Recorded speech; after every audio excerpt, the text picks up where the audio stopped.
Made ने बच्चे से मारपीट की है, जमीन पर पटक दिया। पुलिस ने आरोपी मेड को हिरासत में ले लिया है। आरोपी मेड नाबालिग है। पूरे मामले को लेकर जांच जारी है। ये बड़ी खबर है जो इस बीच निकलकर सामने आ रही है, जहां पूरे मामले को लेकर जांच पड़ताल की जा रही है। आरोपी मेड नाबालिग बताई जा रही है। डे केयर में 15 महीने की मासूम के साथ हैवानियत का मामला सामने आया है, जहां 15 महीने की मासूम को जमीन पर पटक दिया। ये तस्वीरें स्क्रीन पर आपके देख सकते हैं किस तरीके से यहां पर मासूम के साथ बर्बरता की गई है। मासूम को डे केयर में बेरहमी से पीटा गया। तस्वीरों में देख सकते हैं किस तरीके से जमीन पर पटका गया। पूरे मामले को लेकर पुलिस जो है वो जांच पड़ताल कर रही है। ये तस्वीरें स्क्रीन पर आपके इन तस्वीरों में देख सकते हैं किस तरीके से ये डे केयर में बच्ची के साथ जो है बर्बरता वो की जा रही है। बार बार जो है बच्ची को ज़मीन पर पटका गया और इस पूरे मामले को लेकर अब जांच पड़ताल जो है वो की जा रही है। पूरे मामले को लेकर अब पुलिस की टीम जो है वो जांच पड़ताल कर रही है। बच्ची को दांत से काटा, फिर जमीन पर भी पटक दिया। ये तस्वीरें निकलकर सामने आई हैं। एक्सक्लूसिव तस्वीरें आपके स्क्रीन पर इंडिया न्यूज़ इस तरीके से तस्वीरें आपको दिखा रहा है। ये पूरा मामला निकलकर नोएडा से सामने आया। डे केयर का मामला है। डे केयर में बच्ची के साथ मारपीट की गई है। बच्ची को बेरहमी से पीटा गया और केवल 15 महीने की बच्ची थी जिसके साथ मारपीट की गई है। ये बड़ी खबर है जो इस बीच निकलकर सामने आ रही है। बच्ची के साथ मारपीट करने का ये पूरा मामला जो है वो सामने आया है। बेरहमी से बच्ची के साथ जो है वो मारपीट की गई है। ये कुछ तस्वीरें आपकी स्क्रीन पर देख सकते हैं किस तरीके से बच्ची के पैरों पर काटा गया और निशान किस तरीके से मारपीट के जो है वो बने हुए नजर आ रहे हैं। और अब पूरे मामले को लेकर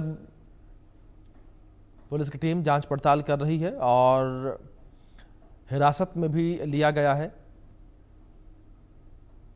तो डे केयर में बच्चे के साथ किस तरीके से बर्बरता की गई है, बच्चे के साथ मारपीट की गई है, पीटा गया है, बच्चे को ज़मीन पर पटका गया, दांत से काटा गया। और डे केयर में जो केयर टेकर थी उसे पुलिस ने गिरफ्तार कर लिया है, जो खुद नाबालिग बताई जा रही है, जिसने बच्चे के साथ मारपीट की है। तो ये बड़ी खबर है जो इस बीच निकल कर सामने आ रही है। नोएडा से ये पूरी जानकारी है। तो पूरे मामले को लेकर पुलिस की टीम जो है वो जाँच पड़ताल कर रही है। पुलिस पूरे मामले को लेकर जांच पड़ताल कर रही है। हिरासत में जो है वो ले लिया गया है। तो आरोपी को हिरासत में ले लिया गया है, जिससे पूछताछ इस वक्त की जा रही है। तो लगातार पुलिस की टीम पूरे मामले को लेकर पूछताछ कर रही है। आरोपी को जिस तरीके से हिरासत में लिया गया है और अब आरोपी से पूरे मामले को लेकर पूछताछ की जा रही है। ये बड़ी खबर नोएडा से निकलकर सामने आई है। अकरम खान हमारे सहयोगी नोएडा से जुड़े हैं, उनका रुख करेंगे अपडेट्स के लिए। अकरम, क्या इन्फॉर्मेशन आपको मिल पा रही है जिस तरीके से तस्वीरें निकलकर सामने आई हैं? किस तरीके से परिवार को पता चला कि बच्चे के साथ बर्बरता हुई है? देखिए, पूरी घटना नोएडा के सेक्टर 142 थाना इलाके के पारक चेहरा सोसाइटी है, जहाँ की है। वहां पर एक जो डे केयर है वो चलता है और इसको चलाने वाली रुचि है। और वहीं पर ही बच्ची का जो 1.5 वर्ष का बच्चा है उसके साथ जो इस तरह की घटना है वो सामने आई है। और सबसे पहले अगर घटना की बात करें तो बच्ची के जो पैर पे दांत से काटने के निशान थे, इसको लेकर जब जो पीड़ित बच्ची है उसकी मां ने देखा तो उसको शक हुआ और उसके बाद उसने सीसीटीवी देखने की जिद करी, जिसके बाद वो डे केयर भी पहुंची। लेकिन इस पूरे मामले को लेकर तकरीबन 8 से 9 दिन तक पीड़ित परिवार पर दबाव बनाया जाता रहा फैसले का, लेकिन उसको सीसीटीवी फुटेज नहीं दिखाया गया। और जिसके बाद उसने थाने में सेक्टर 142 में इसकी पूरी तहरीर दी। इसमें डे केयर की जो संचालिका है रुचि, उनके खिलाफ तहरीर है और मेड के खिलाफ तहरीर है।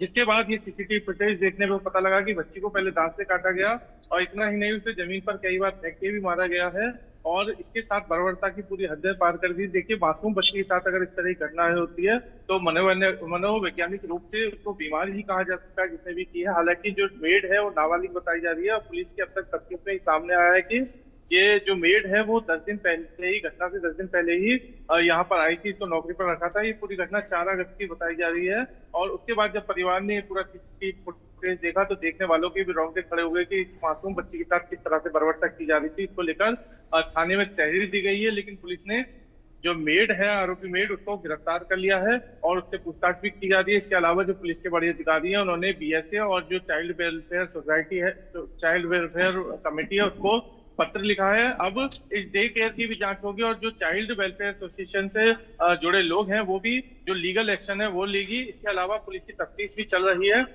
और ये पूरी घटना सामने का आने के बाद हर कोई हैरान है कि इस तरह की मासूम बच्ची के साथ आखिर कैसे इतनी दर्दनाक घटना को अंजाम दिया गया। और पुलिस की तफ्तीश में ये भी सामने आया कि 21 मई से ये बच्ची यहाँ पर लगभग 2.5 घंटे के लिए डे केयर में आ रही थी। ये मई से बच्ची आ रही थी और जो आरोपी मेड है वो अभी घटना से 10 दिन पहले ही जो संचालिका है उन्होंने बताया कि रखा है। अब ये महिला, ये जो मेड है वो क्या मानसिक रूप से विकसित है या आखिर किस वजह से इस घटना को अंजाम दिया, ये बड़ा सवाल खड़ा होता है, जो कि पुलिस की तफ्तीश में साफ होगा।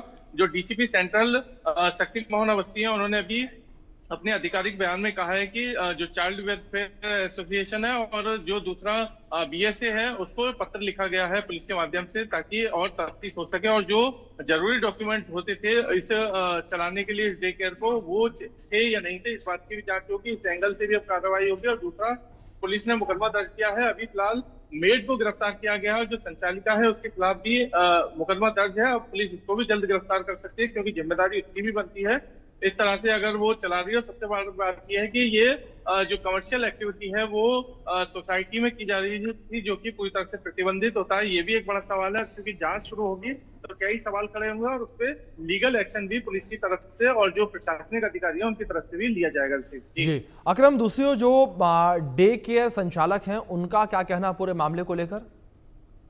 देखिए, अभी डे केयर जो संचालक है उनकी अभी तरफ से कोई भी बयान नहीं आया है, लेकिन उनकी तरफ से अभी जो पुलिस ने अपने तफ्तीश में कहा है, उनका कहना है कि जो उन्होंने संचालिका से पूछताछ की है उसमें उन्होंने बताया कि 10 दिन पहले ही रखी है और पूरी तरह से एटमॉस्फेयर को जो फैमिली है वो नहीं देख पाई थी। शायद ये भी वजह हो सकती है, लेकिन जिस तरह की घटना सामने आई है वो एक बड़ा सवाल खड़ा करती है कि जो मासूम बच्चे हैं, जो नौकरी पेशा लोग हैं, वो डे केयर में छोड़ के जाते हैं और मोटे पैसे भी देते हैं कि उनकी बच्चे की देखभाल हो और सीसीटीवी फुटेज के नाम पर सब कुछ फैसिलिटी बताई जाती है। लेकिन जिस तरह की घटना सामने आई और जो पीड़ित पक्ष का आरोप है कि वो 8 से 10 दिन तक लगातार सीसीटीवी फुटेज देखने की मांग करते रहे, लेकिन जो संचालिका है वो उन पर दबाव बनाते रहे फैसले का और उनको सीसीटीवी फुटेज नहीं दिखाया गया।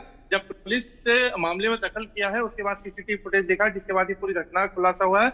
अब तक तो पीड़ित परिवार सिर्फ यही कह रहा था कि उसकी बेटी के साथ जो दांत से काटा है और उसको चोट दी गई है, लेकिन जब सीसीटीवी फुटेज देखा तो उसमें बच्चे के फेंकने की भी घटना सामने आ रही है। तो ये बहुत ही निंदनीय घटना है और जो सवाल भी खड़े करती है कि आखिर किस तरह से डे केयर इतनी आसानी से चल रहा था और उन लोगों का क्या है जो अपने परिवार को, अपने बच्चों को इन डे केयर के भरोसे छोड़ जाते हैं। तो ये सब बड़े सवाल हैं। पुलिस की तफ्तीश जैसे जैसे आगे बढ़ेगी तो इस पर देखना होगा कि और क्या कार्रवाई होती है। फिलहाल पुलिस ने मेड को गिरफ्तार किया है और जो संचालिका है उसकी गिरफ्तारी के प्रयास में भी नोएडा की सेक्टर 142 पुलिस जुटी हुई है। जी, अभिषेक।